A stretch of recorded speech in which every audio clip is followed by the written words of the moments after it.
falar para eles, olha, você não vai acordar amanhã e vai estudar 16 horas, né? Porque você não vai conseguir. É a mesma coisa que falar para um sujeito que está entrando na academia fazer supino com 350 quilos. Né? O agachamento com 290, né? Com um pé só. Né? Não vai, ele é um esforço também. Isso que você fala sobre esforço, sobre a situação desconfortável, sobre o estressante, isso é válido para o aprendizado? A gente fica tentando hackear o sistema. Né? Tá, como que eu tiro melhor performance? Né? E uma das performances, né, mais importantes para a gente hoje, pelo menos na minha opinião, é a função intelectual. Né? É o que faz com que você... E controle emocional. Bem falado. Não é o mais inteligente Exato. que vai mais longe. Exato. É o inteligente que sabe se controlar. Aí você tem que falar com os caras. Cara, quem... É verdade. Uma das primeiras pessoas que estudou isso foi um cara que era coronel da Marinha Americana. Ele era o comandante dos SEALs, né? E ele falava essa mesma frase, né? Que o SEAL perfeito, o soldado perfeito, ele não era o mais forte, ele não era o mais rápido, ele não era necessariamente o mais resistente. Ele era o que tinha a cabeça mais forte. E ele conta uma história, né, no livro que eu li sobre isso, ele conta uma história falando de um sujeito que era do meio do Arkansas, que era tipo caipira, e que foi o cara que foi melhor em toda a prova dos SEALs. E eles fazem entrevistas com esse sujeito, porque qual é o grande problema deles? Eles tinham uma taxa de reprovação de 70%. Nossa. Né? Na prova intelectual ou na física? Não, no conjunto todo. Né? E, pô, a intenção não é reprovar. A intenção é dar um treinamento e ver os caras passarem no treinamento. Porque senão como é que você consegue ter soldado? Né? Como você precisa ter o soldado. Né? E o que ele falava? Ele tinha uma capacidade tremenda de colocar a mente dele em situações que fossem situações agradáveis. Agradáveis? Então, por exemplo, mesmo na pior situação. Que é uma das coisas que eu brinco com o pessoal de manhã, eu falo, encontre conforto no desconforto. Então uma das coisas ele conta que ele tá de madrugada, chovendo no mar, passando frio e todos estão segurando o bote em cima da cabeça e ele tá, todo mundo pensando assim, quanto tempo falta ainda? Contando, né? 30 segundos, 1 minuto. Ele tá pensando que ele tá naquele lugar, no Arkansas, na casa dele, que tá sol, que não sei, ou seja, ele tem um ambiente muito estressor fora, mas ele tem um ambiente muito agradável dentro. Que aí a gente vai pra fé também, como a fé é um tipo de catalisador desse tipo. A pessoa numa dificuldade, ela encontra na fé, algumas pessoas, né, uma forma de se manter firme, né? Se você perguntar para o Leandro Carnal, por exemplo, o Leandro Carnal ele tem um livro sobre isso, mas ele fala que a fé é a característica do homem sozinho e em solidão. Que as pessoas elas encontram a fé delas, a religiosidade, quando elas estão em solidão completa. Né? Isso é uma outra história, mas faz sentido por quê? Porque para você procurar né? Exato. É um motivador muito grande. Ele é um motivador e a solidão é um ativador. A solidão? Porque a pessoa que se vê sozinha, absolutamente sozinha e sem quem recorrer, né? Sem amparo, ela tem que buscar uma solução divina para que ela tenha um amparo, né, pelo menos dentro dela, que a gente chama de amparo espiritual, né, para aquilo fazer sentido. Né, que é a nossa cabeça de procurar padrão e sentido em tudo que a gente vê. Né? O nosso cérebro adora fazer isso. Né? Mas, enfim, o que era essa questão relacionada a estar num lugar confortável? As pessoas elas reclamam para mim, Elton, justamente assim, cara, eu não consigo ficar estudando. Eu sento para ler uma coisa e eu não consigo lembrar. Se eu leio, parece que eu esqueço o parágrafo logo adiante. E por que eu estou colocando essa pergunta para você? Porque eu acredito que existem formas de estudar. Eu te confesso, eu não consigo ensinar as pessoas a estudar. Eu consigo falar para elas o que funciona comigo, algumas coisas que funcionam comigo. Agora, eu percebo que você conseguir estudar é uma questão também de neurociência, à medida que, se você segue o que é o fluxo fisiológico do cérebro, você vai ter uma facilitação. Não é que vai ficar fácil, é que você vai ter pelo menos um caminho. E que não é só uma forma pedagógica, é uma forma de progressão, é que nem uma carga, né? E aí o que eu explico para os meninos? Falo, olha, dentro das poucas coisas que eu posso falar para eles, olha, você não vai acordar amanhã e vai estudar 16 horas, né? Porque você não vai conseguir. É a mesma coisa que falar para um sujeito que está entrando na academia fazer supino com 350 quilos. Né? O agachamento com 290, né? Com um pé só. Né? Não vai, ele é um esforço também. Isso que você fala sobre esforço, sobre a situação desconfortável, sobre o estressante, isso é válido para o aprendizado? É bacana porque sempre quando a gente vai falar sobre estudo, o exercício físico é um paralelo que é quase perfeito. É mesmo? Metaforicamente falando, um cérebro é muito parecido com um músculo.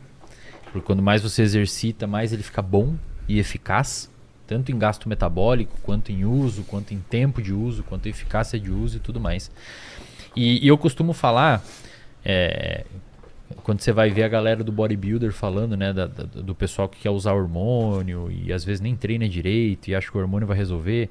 Cara, não é assim que funciona. Você tem que ter toda uma base, tem que ter massa muscular, você tem que ter...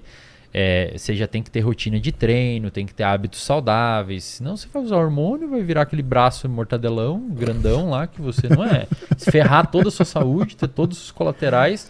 Aí você vai lá pro Muse, resolveu as picas que gerou no teu corpo lá, porque você não tinha nem... Então o que acontece? Vira um urologista do exercício.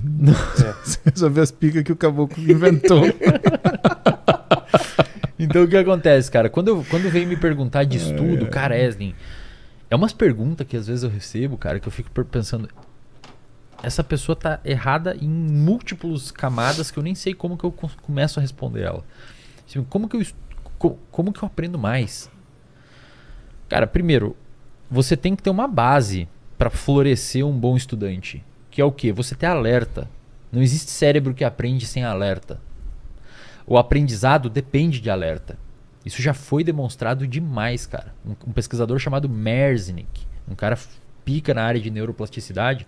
E a neuroplasticidade, para quem não sabe, você só aprende, eu vou repetir aqui para a câmera lá, você só aprende se existir neuroplasticidade no seu cérebro. A neuroplasticidade é a mudança das células do seu cérebro via experiência.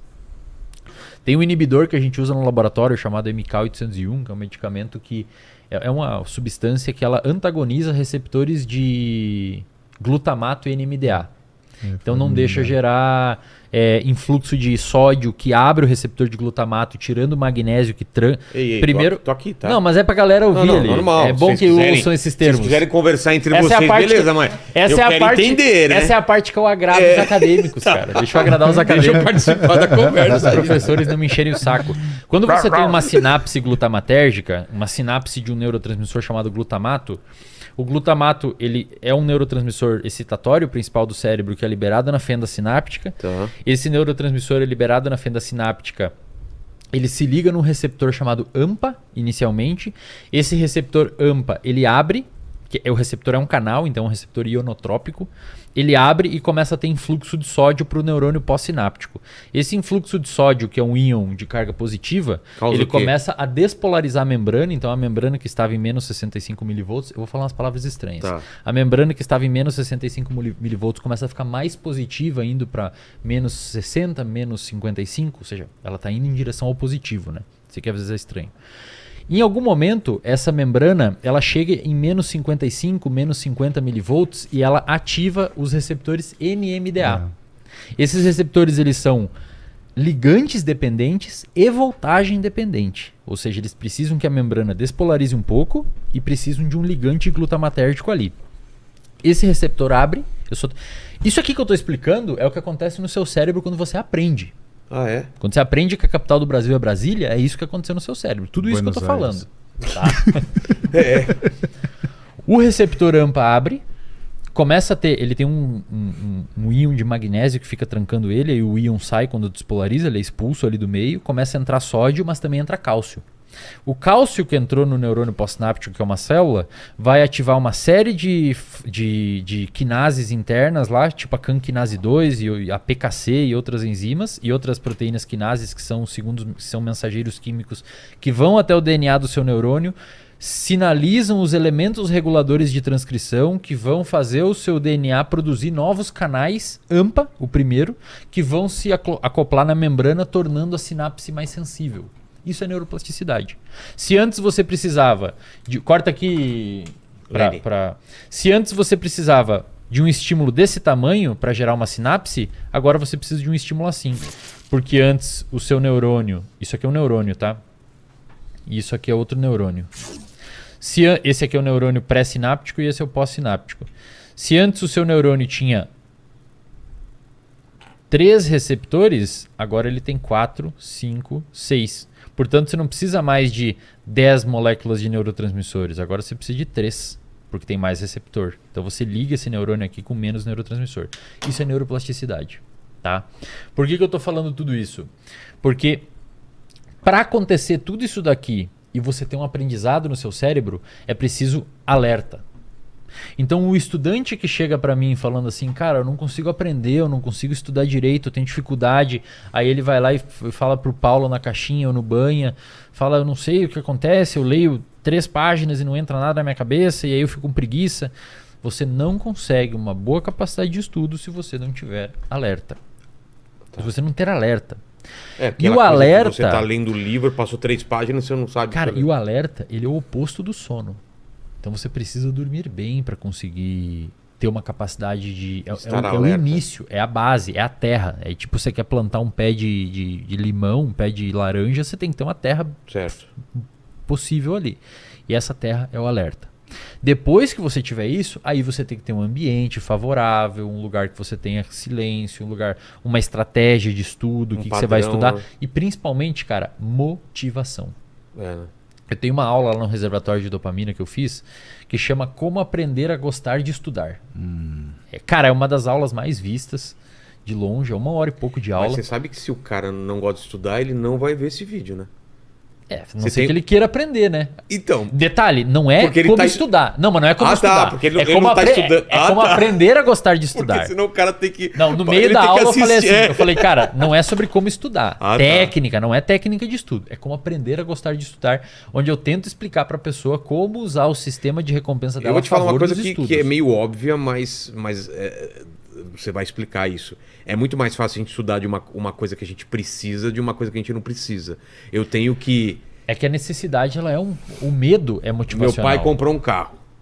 Ele vai ter muito mais interesse em ler o manual e aprender sobre esse carro do que se ele tivesse que ler esse manual para nada. Sim, com certeza. Se eu preciso editar um vídeo, que foi o que aconteceu, eu aprendi muito mais rápido do que se eu fizesse um curso de edição e não tivesse uma coisa prática para usar aquilo. Com certeza. Você ter o estudo, e é isso que eu ensino na aula, você ter o estudo atrelado a uma recompensa.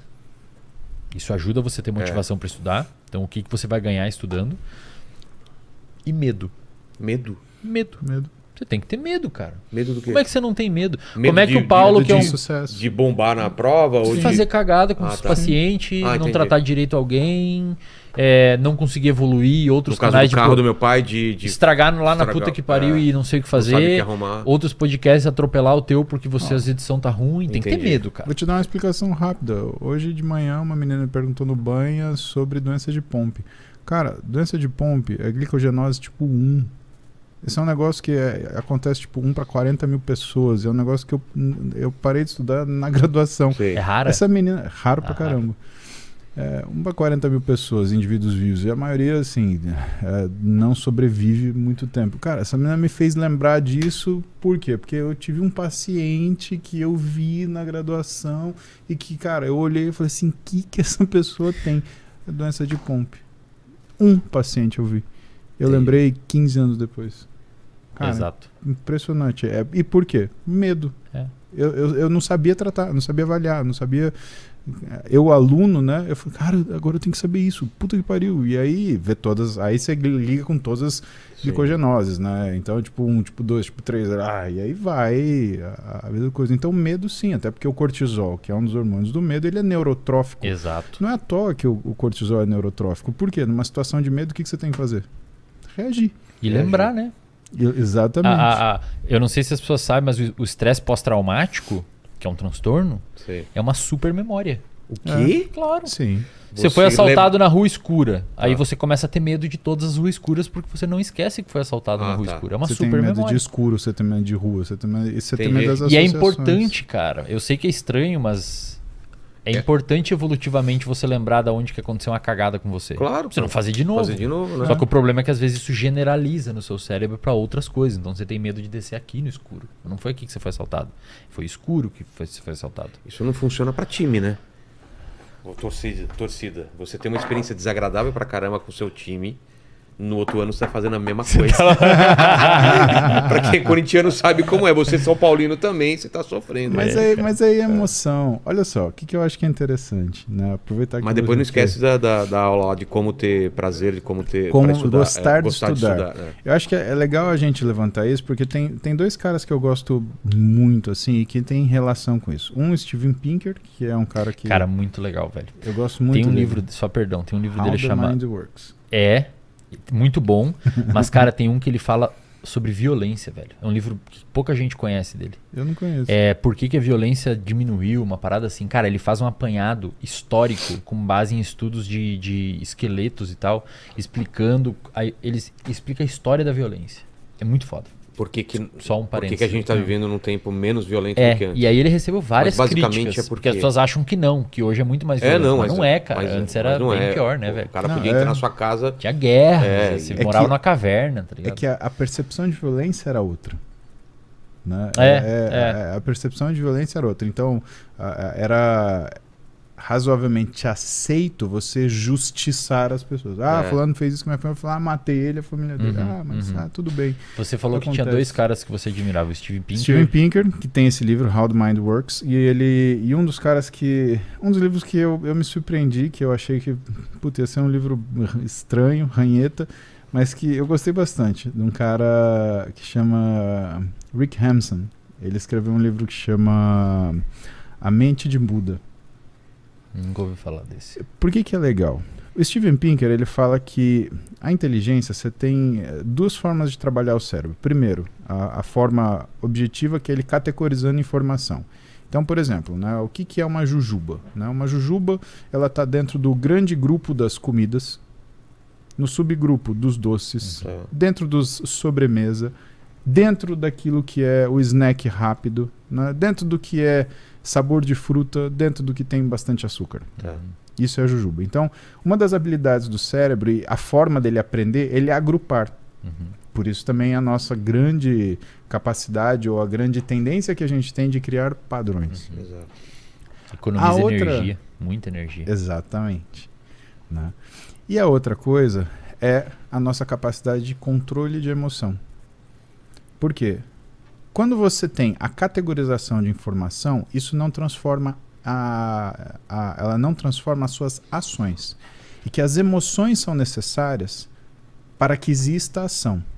Então, a emoção participa também, de certa forma, da inteligência. À medida que a emoção é o trigger para ação. E aí a gente tem as 6 emoções básicas. Então, tristeza, medo, aversão, raiva, surpresa e, finalmente, alegria. E que essas emoções, elas trabalham para modular a sua ação. Né? E que dentro dessas, bom, pelo menos ele falando, né? Dentro dessas, a mais importante seria, surpreenda se você, não é a alegria, mas é a aversão. O medo, não? É a aversão, porque a aversão te mantém vivo. Bom, o que é a relação com o Rick Hampson?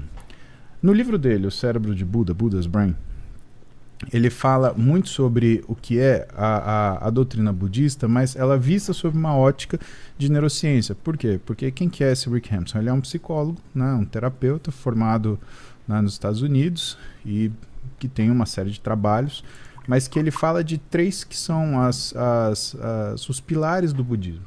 Né? Basicamente, virtude, concentração e sabedoria. Virtude, você ter um propósito. Concentração, de você conseguir ter a capacidade de foco em uma situação. E sabedoria, a capacidade de você ter um pensamento elaborado. Só que essas coisas, e aí a gente está com Wesley aqui, a gente desenvolve, certo? E que isso tem relação também com a nossa capacidade de estudar e de, principalmente, não só gostar de estudar, mas você achar importância no que você está fazendo. Eu vou te ser muito sincero, por exemplo, música é matemática. E eu aprendi a tocar violão. Para que eu aprendi a tocar violão? Eu tinha um motivo muito importante, né? Eu queria tocar violão para Roberta, né? Que era uma motivação muito forte para mim. Então eu peguei o violão, blém, até saiu uma música, saiu, né? E é uma forma de estudo. Então, Talvez se eu fosse pegar qualquer outro instrumento, ou se eu fosse sem contexto, nunca ia aprender a tocar o instrumento, porque eu tinha um motivador muito forte, né? Então, eu acho que vale a pena, Wesley, a gente elencar algumas coisas, já que a gente está aqui, já que a gente estuda bastante, né? E não necessariamente porque a gente gosta, né, daquele determinado assunto. Por exemplo, às vezes a gente tem que olhar coisa que a gente não gosta de olhar. Precisa, né? A gente precisa. Mas precisa. E pra gente o desafio é desenvolver o saco para, primeiro, fazer aquilo. Segundo, captar aquela informação. Terceiro, categorizar e elaborar essa informação. E quarto, saber raciocinar sobre ela e não responder a ela também de uma forma emocional. Ter aquilo guardado como se fosse uma informação. Porque é fácil você não gostar daquilo que você não concorda. O difícil é você respeitar aquilo que você não concorda e entender que tem momentos que aquilo ele representa uma variável importante da situação que você está vivendo. Podemos falar disso? Cara, eu tenho uma história inversa da maioria dos profissionais da psicologia. Eu estudei psicologia, aí eu fui estudar neurociência e até eu começar a estudar neurociência, eu era um psicólogo. Dentro da psicologia tem muitas divisões, né? Tem a psicanálise, tem grandes linhas e tal. E dentro da psicologia cognitivo-comportamental, que é a área que eu trabalho, também tem pequenas divisões. Sempre tem ali, né? Toda a profissão tem pessoas que se pendem mais para alguns lados. Eu era até muito pouco... Eu era até começar a estudar neurociência o que a gente chama de psicólogo cognitivista. Eu sempre me preocupei muito com pensamentos dos pacientes, com crenças dos pacientes, com ideias, o que passava na cabeça, como que o paciente interpretava o mundo e tudo mais. Meio que ignorava o externo. Hoje eu me considero mais depois que eu estudei neurociência, eu me considero mais um psicólogo comportamentalista. Cara, essa transição pra mim, velho, foi muito dolorosa. Porque eu tive que começar a aceitar coisas que antes eu não concordava. Eu tive que começar a estudar coisas que eu não gostava de estudar. Porque eu tinha um preconceito com o comportamento, com o comportamentalismo. Porque a primeira vez que eu li o behaviorismo, eu li e achei uma viagem, cara. Eu falei, porra, Skinner tá viajando, os caras tão malucos. Que isso, cara? Os caras é louco. Falar esse monte de coisa, não tem senso nenhum. O cara é maluco, não estuda não sabe nada de neurociência, viveu numa época que nem tinha neurociência direito. Aí depois que eu fui estudar neurociência, estudei mais a fundo neurociência, eu comecei a perceber, cara, aquele maluco tava certo, cara. Ele tem um paper, o Skinner. Pra mim o Skinner foi um dos caras mais geniais da história do estudo de comportamento, se não o mais. Ele era tão inteligente, cara, que ele tinha dificuldade de conversar com as pessoas. Porque as pessoas não entendiam o que ele queria dizer. As pessoas não entendiam, cara. Imagina você querer falar uma coisa e ninguém te entender, viu? Dunning-Kruger.